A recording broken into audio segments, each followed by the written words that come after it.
I never thought I'd be the kind of person who sees the life I built with someone completely unravel in a single instant. Right there, on the sidewalk in my own neighborhood. My name is Madison. I'm 34, and I've been married to Josh for nearly 9 years.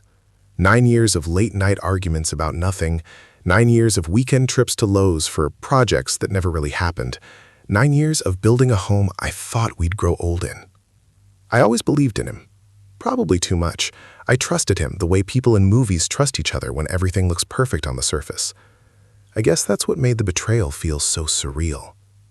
It was a Thursday, a typical late winter evening in the suburbs of Charlotte. The sky had that cold, gray hue that makes everything feel muted, and our street was quiet except for the occasional barking dog or the distant hum of a lawnmower from some eager neighbor prepping for spring. I had just finished a long shift at the marketing agency downtown, my body aching from sitting at a desk for 10 hours, my head buzzing with client calls and endless emails. I parked in our driveway and grabbed my tote bag, my keys jingling as I fumbled with the door. The house was empty, like it usually was at that hour. Josh had mentioned he'd be meeting a friend for drinks after work. I didn't think much of it. We both had our routines, our separate lives that somehow fit together in a puzzle that felt unshakable. I was about to step inside when I noticed movement across the street. At first, I thought it was just some neighbor walking their dog or a couple of teenagers hanging out. But then I recognized the familiar figure leaning against a car, laughing at something someone off camera said. It was Josh. He was out there, in our neighborhood, in broad daylight, looking different. There was an energy about him that didn't belong to the man I knew, the one who leaves notes on my bathroom mirror and fixes the leaky faucet without complaint. This was a man who belonged somewhere else, in a story that didn't include me. And then I saw her. She was standing too close to him, one hand lightly touching his shoulder, her laugh loud, infectious. They were both smiling in a way that made my stomach twist, a kind of intimacy I didn't recognize between them that somehow instantly understood. I froze on the sidewalk, my hands gripping the straps of my tote bag so tightly it left indentations in my skin. The rational part of my brain told me to turn around, go inside, pretend I hadn't seen anything. But my feet wouldn't move. I watched as Josh leaned in, and before I could even process it, he kissed her. Not a peck on the cheek or a playful nudge. It was a real, slow, passionate kiss. Right there, in the middle of our neighborhood, under the gray sky, right in front of people who could have walked by at any second. I felt like the ground disappeared beneath me. My vision narrowed, and every detail burned into my memory. The way her hair fell across her face, the soft brush of his hand against her waist, the careless way he seemed to melt into her presence. I wanted to scream, to throw something at them, to demand an explanation, but no sound came out. I just stood there, heart hammering, every muscle in my body frozen. And somehow, even in that moment of shock, the world didn't stop. Cars passed, a neighbor waved from their porch, and Josh didn't even look up. He didn't notice me. He didn't notice his own wife, standing 20 feet away, watching him betray everything we'd built. I remember walking away, but it wasn't really walking. It was like moving through molasses. My legs carried me back to the house, into the silence that suddenly felt suffocating. I locked the door behind me and sank to the floor, my back against the wood, my bag spilling its contents across the tile. I kept thinking, maybe I imagined it, maybe it wasn't him, maybe it was someone who looks like him. But deep down I knew, there's a certain weight to seeing the person you trust most betray you that doesn't lie. It lodges itself in your chest and your mind, and it doesn't fade, even if you close your eyes and wish with all your heart that it had been a trick of the light. I didn't sleep that night. I just sat on the edge of our bed, staring at the ceiling, replaying the image over and over. I thought about confronting him, about demanding the truth immediately, but fear and anger tangled in my chest. What would he say? That it was nothing, that it meant nothing. I knew better. I knew he'd never be this careless, this public, if it wasn't serious. The way he kissed her, it was deliberate. And the worst part wasn't just the act itself, it was the fact that he looked happy, like he had found something he had been missing with me all along. The next day, I acted normal. I went to work, made small talk with colleagues, sipped my coffee, and pretended like the ground hadn't fallen out from under me. But every notification on my phone, every ping of an incoming message made me flinch.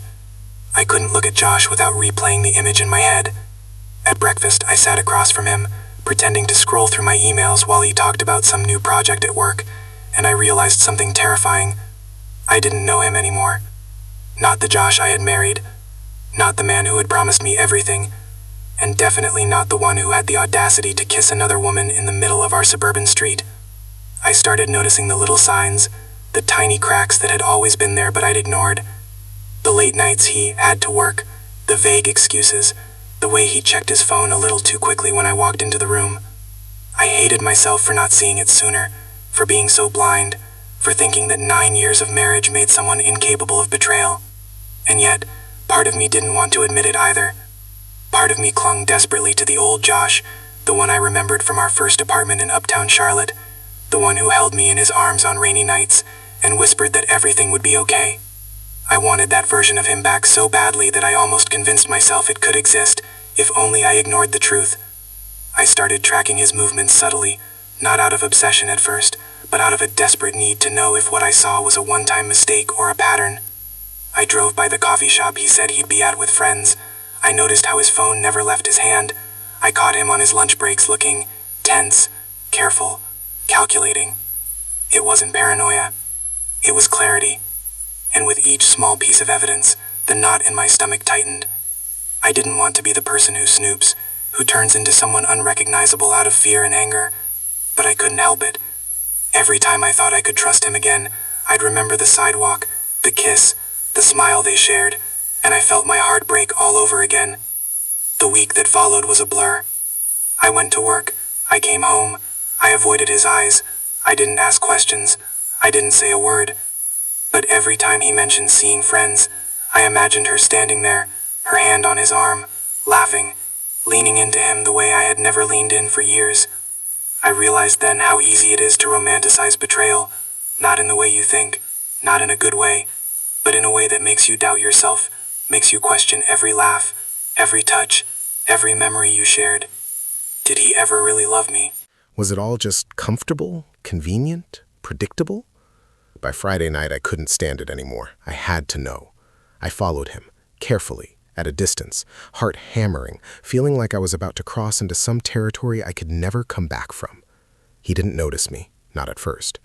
He met her at a small bar in a strip mall, the kind of place that feels like it hasn't changed since the 90s, neon lights flickering over the parking lot. I watched them through the glass, watched him laugh, watched him lean into her like he used to lean into me. And I felt this insane combination of rage and heartbreak and disbelief. My chest ached, my stomach turned. I wanted to throw something, to scream, to rip them apart from each other, but I couldn't. I was paralyzed. That night, I drove home in silence, staring at the empty road ahead. I didn't know what I would say, what I could say, if I confronted him tomorrow. Part of me wanted to storm into the house, accuse him, demand answers. Another part of me wanted to disappear, leave everything behind and pretend this never happened, even though I knew that was impossible. And somewhere deep down, a small, trembling voice whispered that things would never be the same, that the person I married was gone, that our neighborhood, our life, our entire little world of normalcy had shifted under my feet in a way I couldn't undo. I spent the rest of the night staring at the ceiling again, replaying the moments, every detail sharper than I wanted it to be. The way her hand lingered on his shoulder, the way he smiled, the way he didn't even glance at me once. And I realized the most horrifying truth of all. I wasn't just hurt. I was terrified. Terrified that he didn't love me the way I thought he did. Terrified that the life I had built was built on a lie. Terrified that somehow I had been so blind for so long. And yet amidst all of it, there was a spark of something darker, an obsession, a need to uncover every layer of his betrayal, to understand why, to prove it to myself that this wasn't all in my head.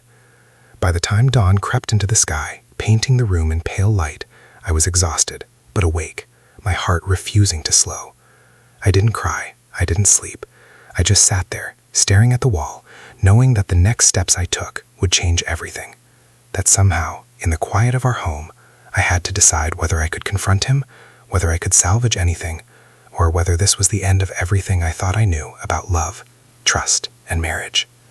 I woke up Saturday morning with this heavy, tight feeling in my chest, like I'd swallowed a brick. Josh wasn't home yet. His car was gone, and that silence, it was different now, loaded, tense, full of unspoken things I couldn't name without making them real. I stayed in bed longer than I should have, staring at the ceiling, feeling the sheets twist around me like they were trying to hold me in place. I thought about last week, about the kiss, about that laugh I couldn't unhear. Every memory, every ordinary moment we shared, suddenly had this shadow over it, like I'd been living in a photograph that was slowly burning at the edges. I kept telling myself, I need to know, I need answers. But when I said it in my head, it sounded hollow, because deep down, I wasn't sure I wanted them. By mid-morning, I couldn't sit still any longer. I made coffee, staring through the kitchen window at the neighborhood I used to love, the kids riding bikes, the mail carrier stopping at doors, people walking their dogs. Everything seemed normal on the surface, but I knew better. I could see the cracks in everyone's lives if I looked closely enough now, and I couldn't shake the image of Josh's face pressed close to hers. I didn't even know her name, just the woman from across the street, the one who had everything I thought I had with him, even for a few stolen moments. I texted a friend, Haley, someone I trusted completely, because I needed to talk to someone without breaking down in front of Josh. I typed and deleted messages, rewrote them, tried to make sense of what I was feeling. Eventually I just sent, I think Josh is cheating. I saw him kissing someone. I don't know what to do. The reply was almost immediate. Oh, Maddie, I'm so sorry. Are you okay? Do you want me to come over? I hesitated, my fingers hovering over the keyboard. I didn't want anyone to see me like this, so raw and shaky, but I knew I couldn't face it alone. Yeah, I typed finally. Please, I need someone. When Haley arrived, we sat on the couch, and I told her everything. The street, the kiss, the bar, the way he seemed changed. I didn't hold back, and the words came out faster than I expected, tears burning behind my eyes. Haley didn't say much at first. She just let me talk, nodding, holding my hand, making small noises of understanding. And then she said the thing that cut sharper than I expected. Maddie, you have to confront him. You can't just sit here and wait. You need the truth. I knew she was right, but my stomach turned just thinking about it. Confronting Josh meant exposing myself to the heartbreak in full. It meant hearing him lie, or worse, hearing him admit it. I didn't want either. But the anger was growing faster than my fear, and by the time she left, I had made up my mind. I wasn't going to stalk him anymore. I wasn't going to play detective. I needed to face it head on, no matter what it cost me. When he came home that evening, I was waiting. I didn't greet him with my usual smile. I didn't ask about his day. I just stood in the doorway of the living room, arms crossed, trying to steady my voice. Josh, I said, and it came out firmer than I felt. We need to talk. He paused, setting down his bag, looking at me with that casual smile he always used, the one that made me feel safe once upon a time. I hated it in that moment. About what? He asked, like he didn't already know, but I could see the tension in his jaw, the brief flicker of unease in his eyes. I waited. My chest heaved. I saw you, I said finally, kissing someone, on our street, last Thursday. The room went quiet. He swallowed, rubbed the back of his neck, and I could see the thoughts racing behind his eyes. Madison, he started slowly. It's not. I cut him off. Don't, just don't. I saw everything. I watched you. You didn't notice me. You didn't even care. My voice cracked. I could feel my hands shaking. How long? I whispered, though I didn't want to know. He sighed, running a hand through his hair, pacing the room like a man trapped in fire. It's complicated, he said finally. I didn't mean for it to happen like that. I laughed bitterly. Complicated. You call kissing someone else in the middle of our street complicated? My stomach lurched. I wanted to throw something. I wanted to hurt him like he hurt me. I didn't. I just stood there, letting the words claw at him the way his actions had clawed at him. And then he said it. Her name is Emily, he admitted, almost reluctantly. It's been going on for a couple months. Couple months. The words echoed in my mind. Months. Not a mistake. Not a momentary lapse. Not a drunken accident. Months. My knees nearly buckled. I wanted to scream. I wanted to leave. Slam the door. Disappear. But something. Anger. Stubbornness. Maybe just a twisted need to understand. Kept me rooted to the spot.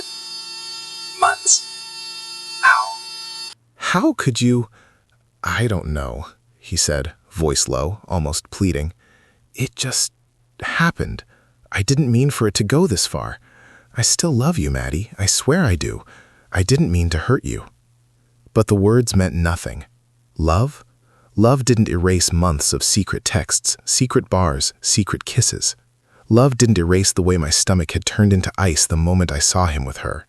Love didn't erase the betrayal written all over his face. I realized then that I didn't recognize him anymore.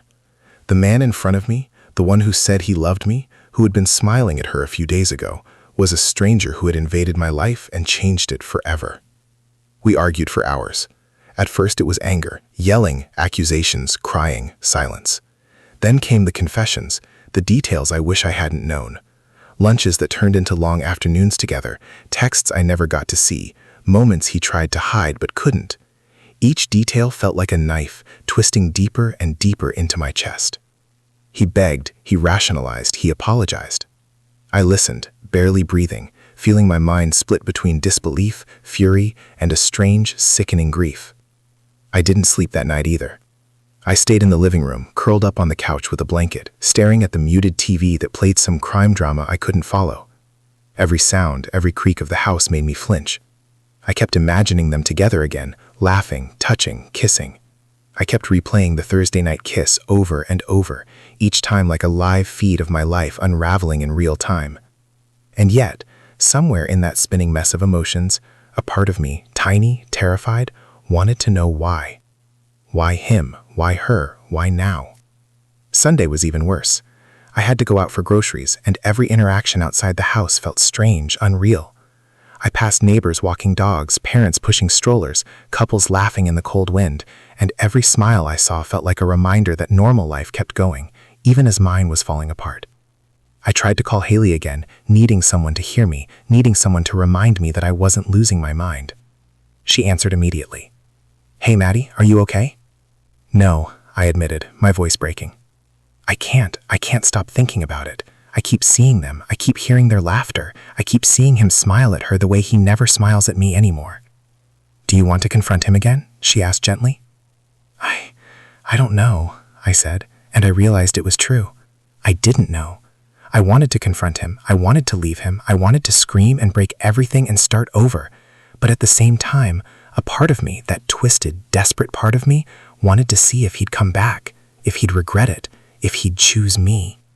I hated myself for even thinking that, hated myself for wanting him after everything, but it was there, undeniable and raw. By Monday morning, I made a decision. I couldn't ignore what was happening, couldn't pretend the last few days hadn't happened. I had to set boundaries, had to demand the truth in full, had to see the extent of this betrayal so I could decide if there was anything left worth saving. I told him to meet me at the park near our house, a neutral space, where we could talk without walls or doors that might make me feel trapped. When he arrived, he looked exhausted, guilty, and somehow smug all at once. I hated that. "Madison," he said, voice careful, "we need to talk." I took a deep breath, gripping the straps of my bag like they were a lifeline. "We are talking," I said. "I need to know everything. Names, times, what happened. I need to know it all, or there's nothing left." And he started to talk. And I listened. And with every word, every confession, every small lie twisted into truth, I felt my world crack wider and wider. And yet, amidst the heartbreak, the fury, the disbelief, there was a strange clarity forming, like shards of glass settling in my chest, sharp but somehow defining the space I was in. I wasn't the same person I was a week ago. I would never be. And the realization was both terrifying and freeing in a way I couldn't yet name. I remember the way the wind felt that afternoon at the park, cold and biting, slicing through my coat, brushing against my face like it was trying to wake me up from a nightmare I couldn't escape. Josh sat across from me on the bench, shifting uneasily, hands clasped together like he was praying or pleading. I couldn't tell which. The park was quiet, mostly empty except for a couple of joggers and a man pushing a stroller, and the isolation made it worse because there was no hiding, no distraction, no comforting normalcy to cling to. It was just him, me, and the weight of everything he had done. He started talking slowly, carefully, each word deliberate. "Emily, it started at work. She was in the marketing department at that new client firm. We were on the same project. I didn't plan for it to escalate." I felt my hands tighten into fists in my lap. "Escalate?" I echoed, voice shaking. "So you're saying you didn't plan on months of secret texts, lunch dates, secret drinks, sneaking around our neighborhood? That somehow escalate makes it better?" My chest was tight, like someone was squeezing it, and my voice sounded foreign even to me, like the sound of a person I barely recognized. He flinched but didn't look away. I don't know what to say. I didn't want it to happen. It just happened. We connected. I felt alive in a way I hadn't in years, and I know that sounds selfish and awful, but it's the truth. I stared at him, the words spinning in my head. Alive, that's what he called it. Not guilty, not ashamed, not sorry enough to stop, but alive. Alive with her, while I had been invisible in my own marriage. Months of my effort, my love, my loyalty, erased in one word. Alive, I whispered. Is that what it takes? To feel alive, you destroy everything you've built? He didn't answer. He just looked down at his hands, shifting again, unable to meet my eyes. And that's when it hit me. The realization I'd been denying, trying to convince myself wasn't true. I had lost him long before Thursday, before I saw him kiss her. I had lost him when he started checking out, when he stopped really listening, when the spark we had faded into routine and obligation. And yet, seeing him with her, seeing him choose her in that moment, made the loss undeniable, unarguable. I need to know everything, I said finally, voice firm despite the tremor inside. Every detail, Josh. Every time you lied, every text, every hidden lunch, every kiss. And he told me.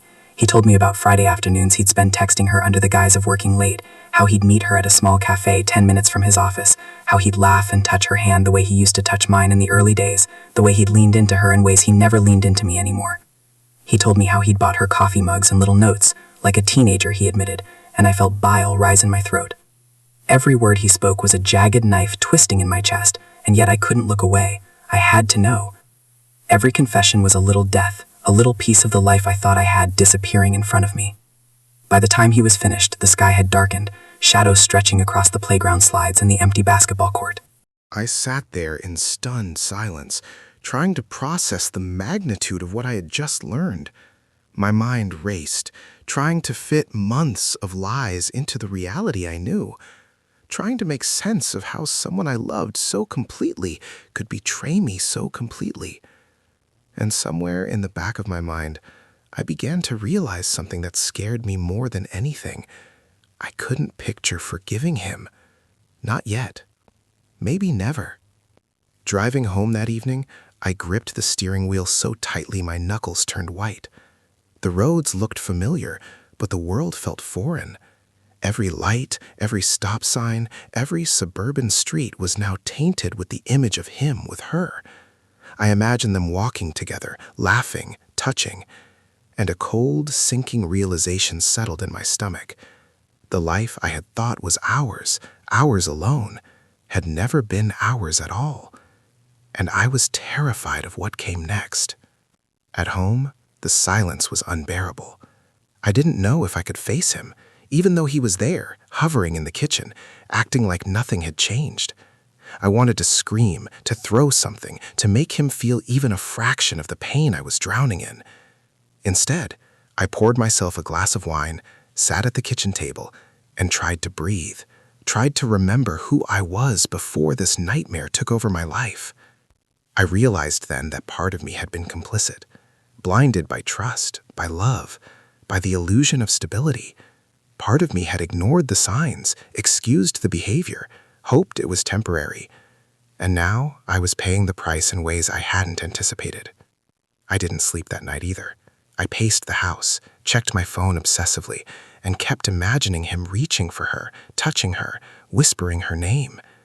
Every creak of the floorboards, every rustle outside made me flinch. I thought about leaving, about packing a bag and driving to some random hotel, but I couldn't. I couldn't let him see that I was falling apart completely. And more than that, I needed to understand the depth of his betrayal before I made any permanent decisions. By Tuesday, I decided to take a step that scared me more than anything. I needed to see her. Not to confront her, not to yell, not to make a scene. I needed to understand what she had that I didn't, or what he had lost in me that made her so irresistible to him. I drove around, retracing the routes he might take to meet her, imagining scenarios that made my stomach twist. Eventually, I learned her name, through the whisper of neighbors, the fleeting mention of her at a corner coffee shop. And I finally found her on social media, smiling, confident, oblivious to the storm I was living in. It was surreal, seeing her there, like a digital ghost in a life that had nothing to do with mine. She looked normal, approachable, The kind of woman you'd never suspect could be the reason for someone else's marriage crumbling. And that's when I understood something crucial. The betrayal wasn't really about her. It was about Josh, about what he chose to take from me, what he chose to throw away, and the fact that he didn't see the consequences until they landed on me like a hammer. I started to plan. Not revenge, not yet, but clarity. I needed to know if this was a pattern, if he was capable of lying again, if he was someone who would always choose that thrill over what we had. I installed an old app on my phone, a little GPS tracking thing I'd read about, justified it to myself as being necessary. I didn't want to spy, but I couldn't trust him anymore, and my gut screamed that if I didn't take this step, I'll never feel safe again, not even in my own home. The next few days were tense beyond belief. Josh noticed nothing, carried on with his routine, unaware that I had crossed an invisible line I'd never imagined I would. And the more I watched, the more I realized how easily he slipped back into his double life. Lunches with her, texts that pinged at odd hours, subtle changes in his tone whenever I entered a room. I felt like I was living in a house I no longer recognized, sharing a bed with a man who had been a stranger for months. By Friday, my fear had turned into something sharper, something darker. I wasn't just hurt anymore. I was angry in a way that consumed every thought. I wanted him to feel it, wanted him to see the destruction his actions had caused. But I also wanted to know if I could survive it, if I could survive him, survive her, survive the collapse of everything I had believed in. I realized then that the next confrontation had to be the final one, the one where I forced the truth out fully, where no excuses could shield him anymore. Saturday morning, I cornered him in the garage while he was getting ready to leave for work. I didn't yell at first. I just stood there, arms crossed, letting him sweat it out, watching his eyes flicker with uncertainty. And then I asked the question that had been burning in my mind for days. If it were me or her, who would you choose? He froze. His jaw tightened, and for a moment I thought he was going to lie. But the answer came anyway, slow and hesitant. I don't know. And that was it. The final nail, the undeniable proof that the man I married had stopped being the man I thought I knew. That answer, those two words, shattered something in me that I had tried to preserve for months. I didn't cry. I didn't scream. I just felt the ground fall out from under me once more, only this time there was no hope of catching myself. By the time he left for work, I sat alone in the garage, surrounded by the tools and boxes and remnants of a life I had once loved. And in that silence, I realized something terrifying and liberating at the same time. I didn't need him to choose. I didn't need him to come back, to apologize, to love me the way I had loved him. I needed me. I needed to survive the wreckage, to find myself again in the ruins of our life together. And yet, even as I thought that, even as I tried to steel myself, I couldn't shake the haunting, terrible, intimate image that had started it all. Him, smiling, kissing her, in our neighborhood, under the gray sky, as if I had never existed. I didn't know how long I sat there in the garage that Saturday morning, just staring at the tools stacked on shelves, the boxes of old decorations, the lawnmower in the corner, the ordinary things that had once made our home feel like ours. Josh was gone, his truck rattling down the street, and I realized that even the quiet I thought I hated had become unbearable because it reminded me of him, of everything he'd taken, of everything he'd lied about, of everything he'd destroyed. I had been living in a kind of numb autopilot for days, but that moment made me feel it all. The anger, the grief, the disbelief, the betrayal, in full, and it nearly knocked me over. I went inside, grabbed my phone, and for the first time I let myself call Haley. My voice shook so badly I almost couldn't speak. I can't do this, I admitted, barely above a whisper. I can't live like this, pretending, hoping, waiting. She didn't say anything at first, just listened. And then softly she said, "Then don't. You don't have to. You don't owe him your life anymore." That afternoon, I started making plans. Not revenge, not confrontation, not yet, but plans to reclaim control over my life, to take myself out of the center of his betrayal. I started small, changing passwords, closing accounts he had access to, sorting through our finances. Every little thing I did felt like pulling myself out of quicksand. Every lock I changed, every file I secured, every decision I made without him felt like a tiny victory. Proof that I could survive, even without him. I remember walking through the neighborhood later that evening, the streets bathed in the golden light of a low winter sun, and realizing something. Everyone around me, walking their dogs, laughing, living ordinary lives, had no idea about the storm I'd been through. And that made me feel strange, powerful, and alone all at once. I felt like someone who had glimpsed the underbelly of life, the fragility of love and trust, and come out the other side. Except I wasn't whole yet. I wouldn't be for a long time. A week later, I confronted him again, this time in the living room, calm but unflinching. He came home from work, pretending everything was normal, and I said, "We need to talk. Now." He froze, probably expecting pleading or tears, but I didn't give him either. I just laid out the facts, the lies, the months of betrayal, the truth about Emily. I didn't argue, didn't cry, didn't beg. I stated the reality, the full weight of it, and then I told him, "You can't choose both. You made your choice the moment you kissed her in our neighborhood. And I'm done waiting for you to decide. I'm done hoping you'll come back to me. Because the man I married, he's gone. And I'm not going to live for the ghost of who he used to be." He tried to interrupt, tried to argue, tried to convince me of love and regret, but I didn't listen. I had already made my choice. I realized that night that the only control I had left was over myself, over my response, over how much power I let him and his betrayal have in my life. The next few weeks were the hardest. Every day was a negotiation with grief, with anger, with shame. I had to walk through the house without seeing him in every corner, every hallway, every shadow. I had to sleep in a bed that held memories of laughter and intimacy and betrayal. I had to navigate conversations with friends and family who knew nothing about the depth of the deception, who couldn't understand why I wasn't over it yet, why I wasn't back to normal. Every small act of ordinary life, making coffee, taking out the trash, walking the dog, felt like reclaiming myself from a life that had been stolen. I didn't see Emily in person, not ever, and I didn't need to. Eventually, I realized that my obsession with her had nothing to do with her, and everything to do with Josh. She was just a symbol of his betrayal, of the life he had chosen over me. Once I let that go, the imagined confrontations and the imagined anger toward her began to fade, replaced by a quiet, grim clarity. She didn't matter. He didn't matter, not in the way he used to.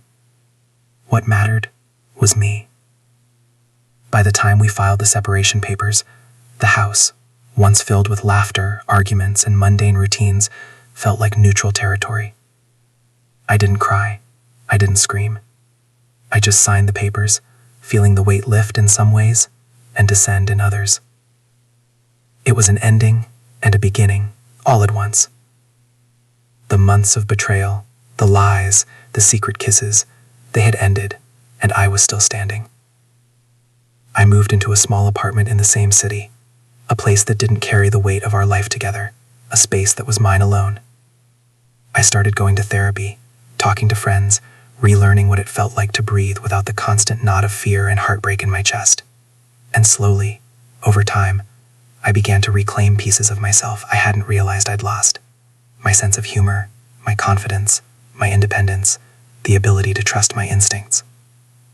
It wasn't easy. Some nights I still replayed the image, the one that had started it all, him kissing her on our street, smiling as if I didn't exist. Some nights I wondered if I would ever feel safe letting someone close again, if love would ever feel like anything other than a potential trap. But even in the darkest moments, I reminded myself of the truth I had learned the hard way. I survived. I survived betrayal. I survived the person I thought I loved choosing someone else. And in surviving, I became something stronger, something I hadn't been before. Months later, I drove past our old house. It looked the same, quiet and ordinary, with mail in the box, neighbors walking dogs, nothing visibly changed. But for me, everything had changed. I realized that the house, the neighborhood, even Josh, they were all just fragments of a life I had outgrown, a life that had taught me, painfully, what it meant to trust, to love, and to survive when that trust was shattered. I don't know if he ever regrets what he did. I don't care anymore. What matters is that I kept my dignity, my life, and my self-respect. I didn't crumble under the betrayal. I confronted it, I processed it, and I emerged on the other side with the power to choose my own future. I learned that some people, some betrayals, some heartbreaks, are meant to strip you down, to burn away illusions, to make you face the raw, painful truth. And when you survive it, when you step out of the ashes, you're not just alive, you're free. I believed in my husband once. I believed in our life, our marriage, our future. But seeing him kiss someone else, watching him choose another over me, taught me that belief, no matter how deep, can be shattered. And when it shatters, you have two choices: let it break you, or let it awaken you. I chose to awaken. Now, when I walk down streets like ours, when I see couples laughing and holding hands, I no longer feel envy or sorrow. I feel clarity. I feel the quiet, undeniable strength of someone who faced the worst kind of betrayal and refused to let it define her. And that, finally, feels like freedom. The person I was with Josh is gone. The person he chose is gone. And I am still here, alive, whole, and finally, truly free.